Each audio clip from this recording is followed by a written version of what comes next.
The male gaze ruins men's love lives. The male gaze is the act of depicting women in media from a male perspective that presents women as object-like characters. This can be seen by treating women characters as a reward for the man for accomplishing his goal. How this affects men is that the concept of female attraction is written completely from a male perspective, which makes men think that acting like main characters in movies will make women attracted to them. But this perspective is usually completely divorced from how women actually experience attraction, which leads to many young men feeling disillusioned with romance because the women in real life aren't acting how male writers in Hollywood told them they would. Women deserve equal representation in media, but shouldn't have to be depicted amorously in order to obtain that. The way women are depicted through media not only negatively affects young women overall, but also increases the objectification they experience through the male gaze. Carl's Jr. advertisements are a prime example of this. Within those advertisements, they use the appeal of barely clothed, attractive women, behaving in amorous manners while eating burgers in order to sell more. They were more well known for their ads than for their burgers. Andrew Puzder, the former chief executive officer of Carl's Jr.'s holding company CKE Restaurants, said in a 2009 press release that they believe in putting hot models in our commercials because unattractive ones don't sell burgers. Everywhere in media today, from TV, social media, advertising and music videos, women are portrayed with unrealistic body standards, wearing provocative clothing and behaving in generally stimulating manners.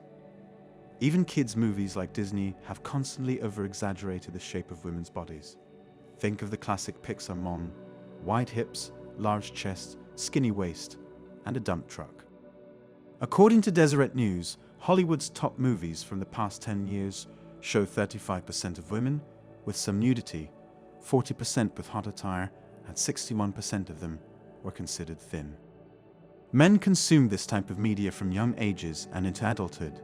Watching women being depicted in this way and being treated like objects results in them objectifying women and making inappropriate comments about women.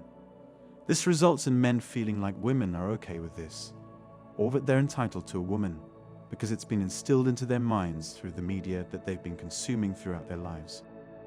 Objectification dehumanizes girls and women, which contributes toward harassment culture and violence against women. For the young girls of society, having these standards implemented into their minds causes them to doubt themselves more and instills feelings of inferiority and anxiety. When they get this kind of low self-confidence, they are more susceptible to having poor mental health, which can be psychologically damaging. Often, this leads to them having more concern over their physical appearance or appeal over their mental health. Women who feel this way are more vulnerable and easier targets to manipulation, violent acts, and general mistreatment. The constantly stereotyped image of women, as portrayed in the media, has been linked to lower self-confidence in women, depression, and generally more concern about the way they look. Constantly, men trying to argue that women such as exotic dancers or women who are in adult films are asking for it by putting their bodies on display. Exotic dancing is a beautiful skill that takes effort and perfecting. Just because gorgeous women with gorgeous bodies are dancing in a way that a male finds attractive does not give him the right to overstep his boundaries with her. Women do not exist for men's pleasure. They do not exist for men to gawk at them while they walk down the street because you think look thick in their tight jeans. Clothing isn't consent, and just because you thought a woman was acting promiscuous towards you does not mean she wants you, especially if she already said she didn't. Let us talk about women loving women. Women in general are already objectified in society, and media also over-depicts the amorous aspects of deadly relationships in order to target and sell to straight men. Amorous relations between women are constantly shown, whereas genuine relationships aren't. So much so that sapphic relationships have begun to be treated as an over-sexualized novelty. Lesbian culture has been historically depicted based on the male presumption that a relationship between two women can only be amorous. The outrageous depiction of women loving women, created by straight men, has led to the discomfort of women in the expression of their genders. The problem lies within this. Straight men being attracted or getting excited by the amorous aspects of a sapphic relationship, when there is no room for a straight male to play within a relationship of two women. They aim to capture the male gaze, but for a scenario they could not take part in. This branches off to a plethora of problems, further complicating issues within the LGBT community.